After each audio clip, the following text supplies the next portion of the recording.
선생 스스로 이제는 잊어도 좋겠다지만 어린 날 그의 기억은 한낮의 저교 속에 툭툭 튀어오르듯 떨어지는 감꽃처럼 홀로 하얗고 찬란해 누구든 줍지 않을 수 없다.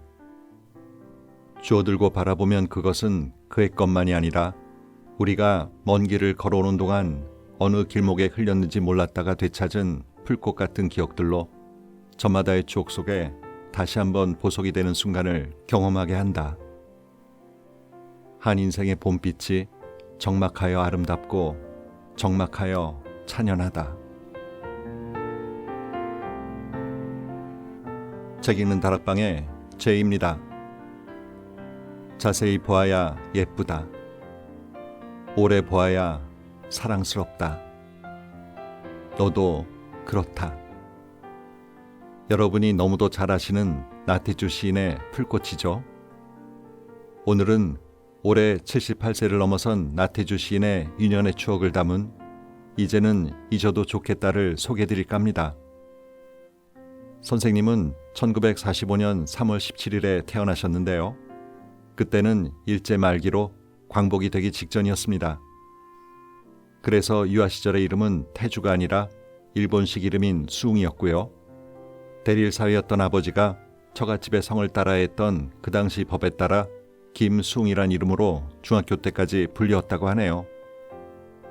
집에서 불리던 아명은 영주였다고 합니다. 외할머니의 사랑을 듬뿍 받으며 할머니와 함께 지낸 귀뜸마을의 유년 시절이 시인으로 살게 한 밑거름이 되었다고 선생님은 말씀하십니다.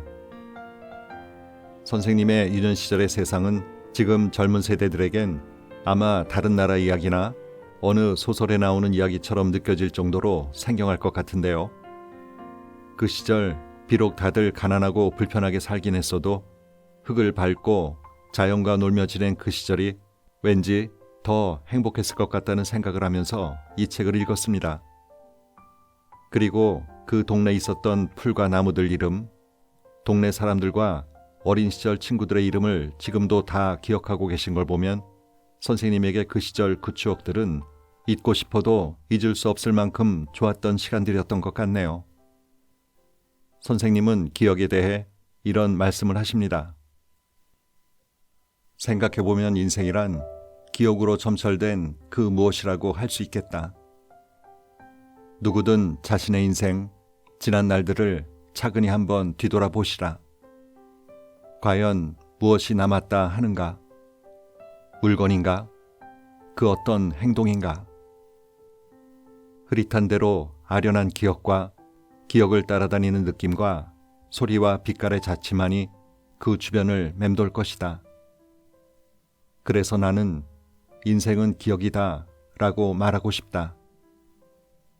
인간에겐 누구나 기억의 창고란 것이 있다. 살아가면서 생성되는 온갖 기억들을 이 기억의 창고에 집어넣어 보관한다. 기억의 창고는 순서가 없다. 질서 정연하지 않다. 가지런하지 않다는 말이다. 살아가면서 기억이 생길 때마다 집어넣기 때문에 상하 좌우도 없고 깊이도 일정하지 않다. 그냥 쑤셔박힌 진흙의 펄처럼 뒤엉켜 있다. 기억은 마치 화산과 같다. 살아있는 기억도 있고 쉬고 있는 기억도 있고 죽어버린 기억도 있다. 때로 우리는 기억의 창고에서 그 어떤 기억을 꺼내어 반추하기도 한다. 하지만 그 기억은 꺼내보는 사람의 처지나 형편, 감정 상태, 주변 환경과 상호작용하면서 변형된다. 이 변형된 기억은 다시 기억의 창고로 되돌려진다. 그것이 바로 기억의 재생산, 추억이다. 인간은 지극히 이기적인 존재다. 자기가 기억하고 싶은 것만 기억하는 경향이 있다. 그래서 추억은 그리운 것이 되고 아름다운 것이 되는 것이다. 기억만이 인생이다. 기억만이 참된 인생의 가치요, 재산이다. 그러므로 날마다 최선을 다해 정성껏 자기의 인생을 갈고 닦으면서 살아야 한다.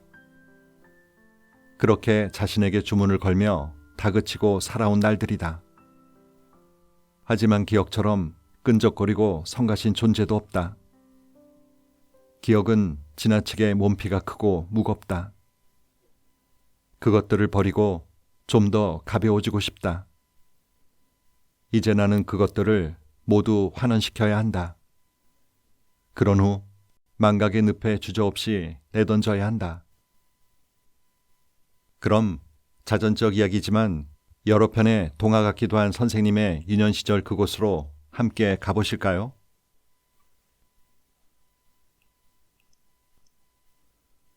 첫 번째 기억. 외할아버지 마지막 해바라기. 누구에게 물어볼 것도 없이 우리네 인생에서 가장 소중한 자산은 시간이다. 인생 전체가 시간의 덩어리라 할 수 있고 그 시간의 덩어리들이 부서져서 1년이 되고 하루하루가 되고 순간이 된다. 역사상 현자들의 모든 생각과 충고 가운데 공통점은 오늘이란 시간에 마음을 모아 살아야 하고 순간을 소중히 여겨야 한다는 것이다. 이것 또한 시간에 대한 중요성을 말합니다. 인간은 누구나 자기에게 주어진 시간만큼 살게 마련이다. 그것이 생명이고 일생이다. 이 시간이 지나면서 남기는 것이 기억이다. 시간의 궤적, 인생의 그림자라 할 것이다. 사람이 일생을 두고 맨 먼저 떠오르는 기억은 어떤 것일까? 또 그것은 언제쯤의 것일까? 사람마다 다르겠지만 나의 기억은 또 언제쯤의 것이며 어떠한 것일까? 그것은 매우 흥미롭고 소중한 것이다.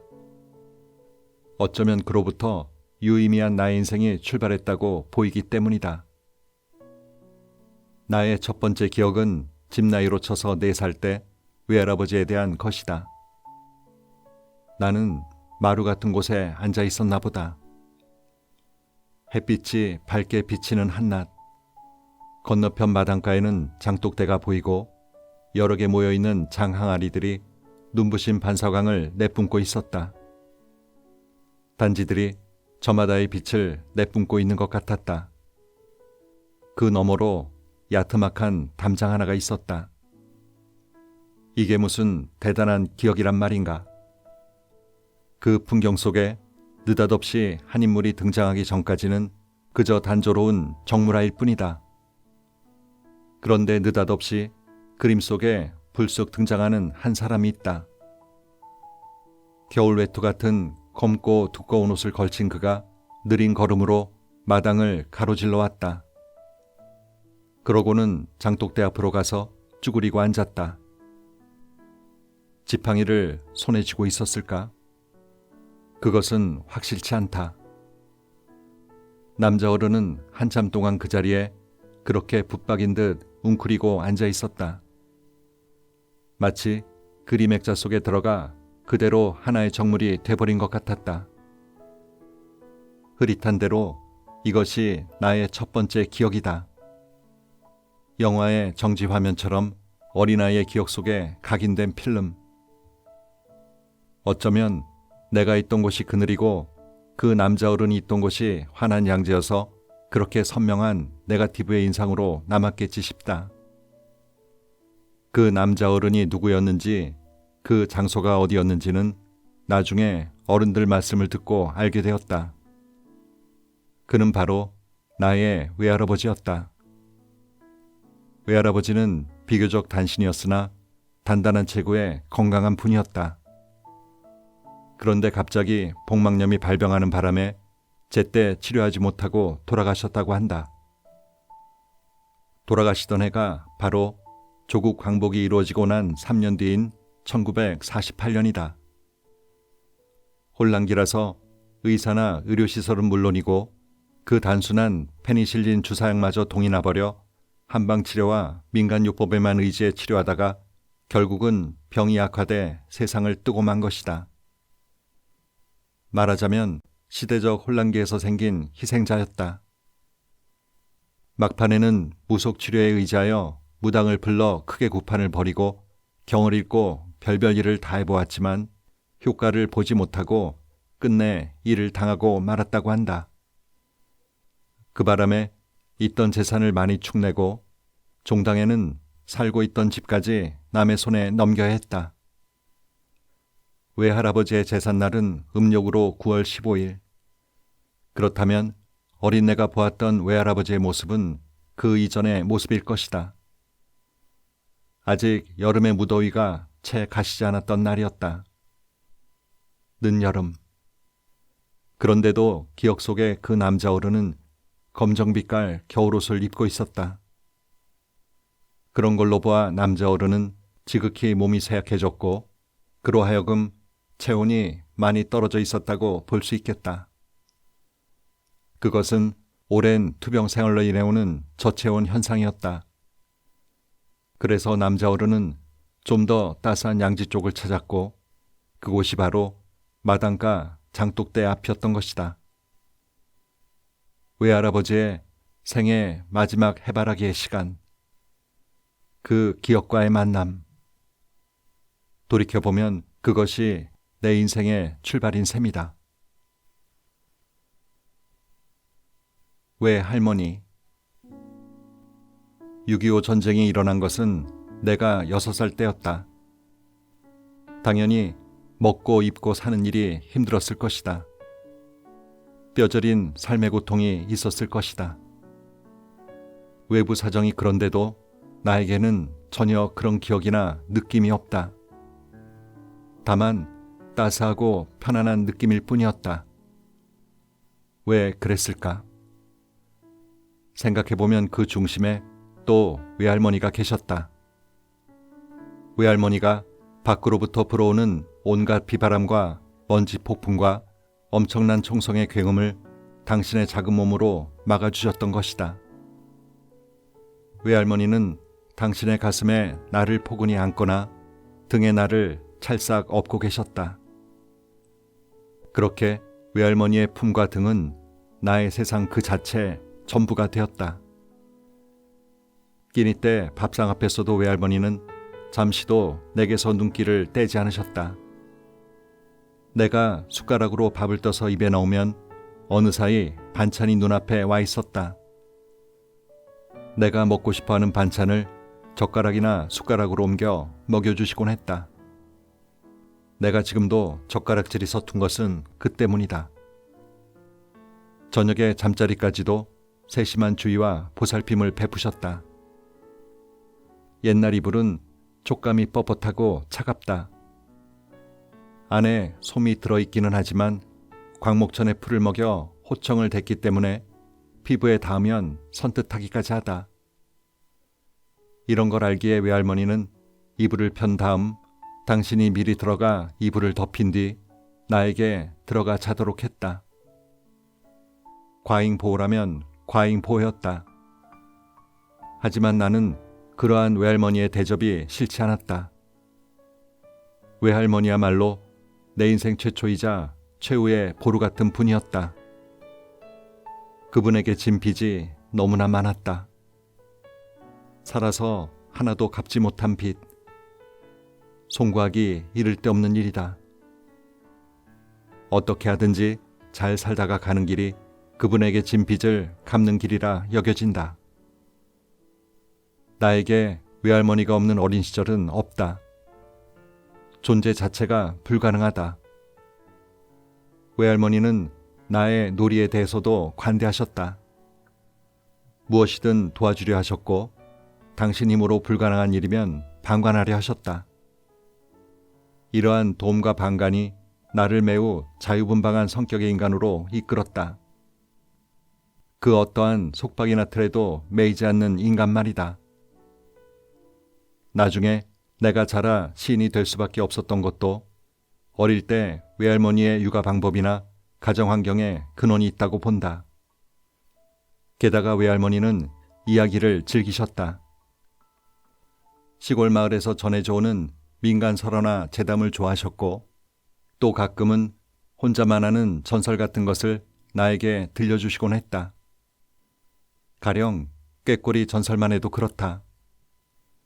첫여름 나무에 실록이 퍼져 나뭇잎이 햇빛에 반짝일 무렵 꾀꼬리가 찾아와 울기 시작하면 할머니는 꾀꼬리에 대해서 말해주시곤 했다. 영주야, 저 꾀꼬리는 전생에 예쁜 여자였단다. 옆집 총각을 좋아하다 죽어서 꾀꼬리가 되었는데 지금도 그 총각을 잊지 못해 저렇게 애타게 우는 거란다. 들어보렴. 꾀꼬리 울음소리가 꼭 이렇게 들리지 않니? 고추밭에 머리 곱게 빗은 저 도령. 고추밭에 머리 곱게 빗은 저 도령. 그 후로 꾀꼬리 소리를 듣다 보면 고추밭에 머리 곱게 빗은 저 도령. 그렇게 들리는 듯 싶기도 했다. 게다가 외할머니는 한글을 읽을 줄 아셨다. 이른바 어깨너머로 배운 글이다. 아무도 정식으로 가르쳐주지 않았지만 다른 사람이 글을 배울 때 함께 배운 글이다. 어쩌면 당신의 따님인 우리 어머니가 일제강점기 심상소학교 다닐 때 조선어 독본으로 한글을 익히면서 더불어 배운 실력이었지 싶다. 외할머니는 잠이 없는 밤이면 호롱불 아래서 옛날 이야기책을 읽어주셨다. 그것은 시장의 난전에서 구해온 육전 소설류, 수경낭자전, 눈물전, 무궁화전, 주얼색 같은 책 이름들이 얼핏 기억에 남는다. 38에 혼자 되신 분이다. 지금 세상 같으면 결혼도 하지 않았을 나이인데 이미 결혼하여 딸 하나를 낳아서 길러 시집 보내고 남편마저 잃고 혼자 되신 분이다. 청상 과부. 지극히 서럽고 안타까운 이름. 게다가 함께 살 자식이나 시댁 식구들조차 없는 처지. 오직 당신 곁에는 4살 먹은 어린 외손자가 있었을 뿐. 외할머니는 나를 등에 업거나 가슴에 안고 작은 소리로 노래 비슷한 소리를 내셨다. 그것은 알아들을 수 없는 말이었고 노래였다. 당신의 가슴 속에 쌓인 한이 그렇게 알 수 없는 곡조가 되어 밖으로 흘러나왔지 싶다. 나는 시시각각 외할머니가 흘려보내는 머나먼 노래와 슬픔의 강물 위에 가엽게 떠서 흔들리는 하나의 조각배가 되었는지 모를 일이다. 초록 물감 질펀하게 엎으러진 밤. 이파리 하나하나 지느러미를 달고 날개를 달고 하늘 바다를 파들거리는 나무. 나무 숲을 사이 소쩍새 울음소리. 깊은 우물을 파고 들어앉고 조이 창문이 2개 달린 집. 2개 가운데 하나만 불이 켜져서 밤마다 나는 황금의 불빛 아래 숨쉬는 조그만 알이 되고 아침마다 나는 솜털이 부시시한 어린 새 새끼 되어 알껍질을 열고 나오고 외할머니 늘 조심스러운 눈초리로 지켜보고 계셨다. 불 켜진 조이 창문이 쓰고 있는 썩어가는 볏짚 모자 속에 굼실굼실 뒹굴며 자라는 굼벵이들, 짹짹을 참새들, 찍찍 쥐새끼들, 더러는 굼벵이나 참새, 쥐새끼를 집어먹으며 몸통이 굵어가는 구렁이들. 나는 참 이승해서 외할머니한테 진빚이 많다. 목화 열매. 학교 공부가 끝나면 아이들은 우르르 교실을 빠져나와 운동장을 가로질러 집으로 돌아간다. 운동장가에는 벚나무들이 줄지어 서 있을 뿐 교문도 없다.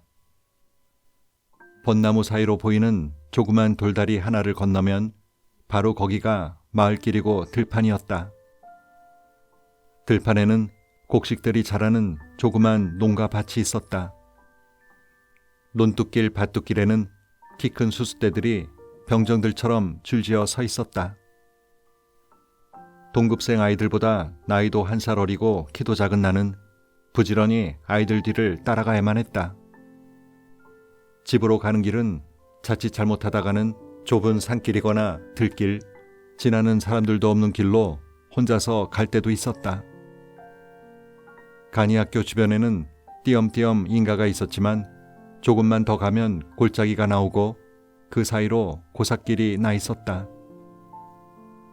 장맛빛에 흙이 쓸려나가 황토가 그대로 드러난 길을 지나면 언덕이 나오고 그 고개를 넘어야만 마을이 나온다.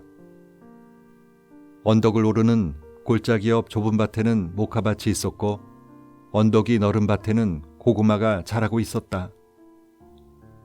모카는 초여름에 연분홍빛 꽃을 피고 그 꽃이 진 자리마다 둥그스름한 열매가 열린다. 이른바 모카 열매다. 이 모카 열매가 가을에 익으면 모카 솜이 된다. 새 하얗게 터져 또 한 번 꽃이 핀 것처럼 보이는 모카 열매. 거기서 새하얀 눈송이 같은 모카솜이 나온다. 이 모카솜은 이불 속으로도 소중하지만 실을 자아 옷감을 만드는 소중한 재료가 되기도 한다. 모카밭 옆을 지날 때였다. 앞서가는 아이 하나가 가던 발길을 멈추고 모카밭 속으로 한 발을 넣었다. 그러고는 손을 뻗어 모카 열매를 땄다. 뒤따라가던 아이들도 모카밭 속으로 발을 넣고 모카 열매를 땄다. 후두둑 후두둑 아이들이 모카 열매 따는 소리가 번졌다. 아이들은 제각기 딴 모카 열매를 호주머니에 집어넣었다. 입안에 집어넣고 씹으면 달짝지근한 맛이 나던 모카 열매. 군것질감이 귀하던 시절 모카 열매는 그렇게 아이들의 좋은 간식거리였다. 그런 날이 여러 날 계속되었다. 학교를 나와 골짜기 옆 모카밭 옆에만 오면 아이들은 습관처럼 모카 열매를 땄다. 어느 날이었다. 그날도 아이들은 모카밭 옆길을 지나면서 모카 열매를 땄다. 실은 나도 아이들을 따라 열매를 한두 알 따기는 했다.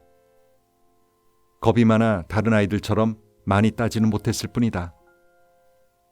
모카 열매를 조끼 주머니에 넣고 골짜기를 지나 고구마밭이 있는 언덕에 올라섰을 때였다.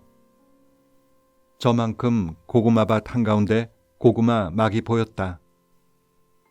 고구마 막은 고구마밭을 지키는 조그만 의직간을 말한다.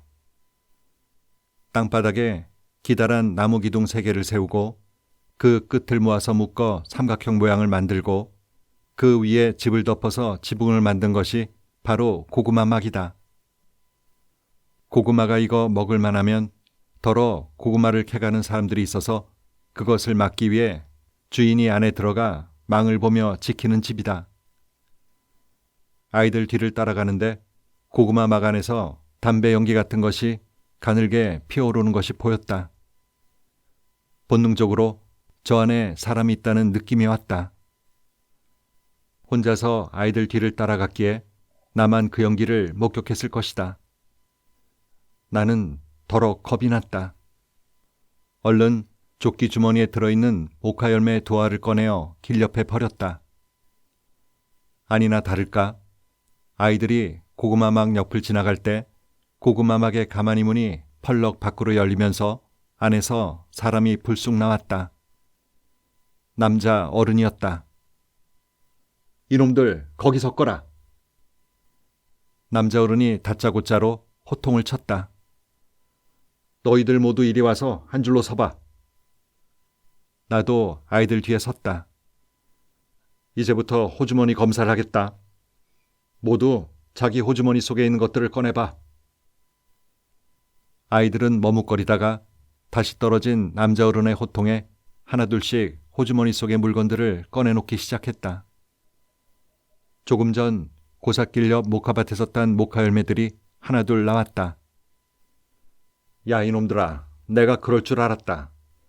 며칠 전부터 모카 열매가 없어지기에 니놈들 짓인 줄 알고 내가 오늘은 여기서 목을 지키고 있었다. 남자 어른은 아이들에게 2팔을 들고 그 자리에 서 있으라고 시켰다. 벌이었다. 그런데 맨 뒤에 있는 너 조그만 아이. 너만 호주머니에서 아무것도 나오지 않았지? 착한 아이인가 보구나. 너는 집으로 가도 좋아. 그렇게 해서 그날 나만 구사일생으로 혼자 풀려나 집으로 돌아올 수 있었다. 그러나 그것은 결코 좋은 일이 아니었다. 그 다음 날부터 아이들의 눈빛이 달라졌기 때문이다. 당장 아침마다 우리 집 뒤 탱자나무 울타리가에 와서 수웅아 학교 가자 하고 부르던 건너막골 아이들의 소리가 들리지 않았다. 학교에 가서 만났을 때 아이들의 얼굴빛은 달라져 있었다. 야, 너도 모카열매 땄잖아. 그런데 너만 빠져나가면 어떡해? 거짓말쟁이. 넌 나쁜 놈이야. 그날부터 나는 여러 날 아이들과 떨어져 혼자서 학교에 다녀야만 했다. 여우 우는 밤. 6학년 겨울 달이 밝은 밤이었다. 보름달이 뜬 밤이었을까? 달빛이 종이 창문을 환히 비치고 있었다. 공부하다가 이제는 그만 자야지 하고 불을 끄고 누웠는데도 방안이 환했다. 그만큼 달빛이 밝았던 것이다. 까무룩 잠이 들었을 것이다. 밖에서 이상한 소리가 들려왔다. 한 번도 들어본 적이 없는 소리. 짐승이 우는 소리였다. 액. 무엇인가를 격하게 토해놓는 듯한 소리였다. 옆자리에 누웠던 외할머니가 나에게 말을 걸어왔다. 외할머니가 잠을 자지 않았던 모양이었다. 영주야, 저 소리 좀 들어봐. 저게 여우 우는 소리야. 나는 그 말에 놀라 잠에서 깨고 말았다. 여우는 그렇게 한참 동안 울다가 울음을 그쳤다. 어디론가 다른 곳으로 간 모양이었다. 여우 우는 소리가 사라진 뒤에도 할머니와 나는 오랫동안 잠을 이룰 수가 없었다. 외할머니도 이불을 뒤척이는 걸 보면 알 수 있는 일이었다. 밤바람이라도 부는지 뒤란 가랑잎 나무에서 바람에 부대끼는 가랑잎 소리가 더 크게 들렸다. 가랑잎 나무는 상수리 나무로 키가 큰 나무인데 외갓집 뒤란 울타리가 키 작은 어린 가랑잎 나무로 되어 있었던 것이다. 바람이 불면 와슬와슬 나뭇가지에 매달려 있는 시든 나뭇잎이 서로 몸을 부대끼며 내는 소리. 그 소리는 매우 신경이 거슬리는 소리였다. 하지만 자주 들어본 사람은 그 소리가 아무렇지도 않게 들린다. 하나의 중독 현상 같은 것이다. 길고 긴 겨울밤, 가랑잎 갈리는 와스락 소리. 달밤, 불 꺼진 창문에 쏟아지는 달빛, 그리고 여우 우는 소리. 무서워서 문을 열고 밖을 내다보지 않았지만 달빛은 마치 가랑잎이로 쌀락눈 내리듯 소리를 내면서 쏟아지고 있을 것이라고 생각했다. 살기가 유독 힘겹던 시절. 산에 나무며 푸새들까지 베어다가 땔감으로 쓰던 시절. 그래서 나의 외갓집 뒷동산에도 몇 그루 소나무를 제외하고는 나무나 풀들이 없었다. 아, 은행나무, 고목나무가 있었다. 그렇게 썰렁한 등성이로 여우가 와서 울었던 것이다. 그 여우는 필시 산속에서 살던 녀석인데 먹을 것이 없어 인가 근처까지 내려와 울다가 다시 어디론가 사라져 갔겠거니 싶다. 외할머니와 함께 잠을 자던 밤. 춥고 무서운 겨울밤이었지만 외할머니가 옆에 계셔서 춥지도 않고 무섭지도 않았던 기억. 그것은 나로서는 평생을 두고 가장 편안한 밤이었고 아늑한 잠자리였다. 아가야, 자니? 아니요. 여우 우는 소리 좀 들어봐. 아까부터 듣고 있는걸요. 나도 여우 우는 소리에 잠이 깨었는데 메마른 울타리가 잠 못 들고 부석대는 밤. 잠 깨인 할머니가 무서우신가 자꾸만 말을 시키신다. 아가야, 옛날 얘기 하나 해줄까? 따뜻한 장판빵 아랫목, 이불 속으로 기어들면서 뒷동산 고목나무에 부엉이가 우는 밤, 부엉이 따라 여우도 따라와 우는 밤, 겨울밤은 길고 길었다. 오늘 맺은 말은 이 책의 에필로그에 나오는 글로 대신할까 합니다. 살아온 날들이 결코 짧지 않으므로 기억들이 많다. 그 기억들은 의식 밑바닥에 켜켜이 쌓여 엉클어지고 덜어는 변형이 되어 있다. 어떤 경우에는 깡그리 망각되어 사라져버린 것들도 있다. 그 기억들을 깨워서 이 책을 쓰고자 했다. 비교적 정확하고 정직하게 쓰고 싶었다. 그것은 마치 오래되고 낡아서 세월의 때가 덕지덕지 묻은 그림과 같다. 그냥은 알아보기 어려워 손톱이나 칼 같은 도구로 표면을 벗겨내어 아랫부분에 숨은 선이나 색채나 형태를 찾아내는 일과 같았다. 힘겨운 일이었지만 한편으론 그립고 아득한 작업. 글을 쓰는 동안 힘들고 고독했지만 나름 행복하기도 했다. 그래서 그 기록들을 다시금 기억의 창고로 되돌려 보내고 싶다. 이번에야말로 여한 없이 잊어버리고 싶다. 진정한 망각의 세계로 되돌려 보내고 싶다. 그것이 끝내 글을 쓰게 된 까닭이고 책이 된 이유이다. 이제부터 나는 사라지고 문장만이 세상에 남았으면 좋겠다. 부디 그러기를 바란다. 오늘도 좋은 하루 보내세요.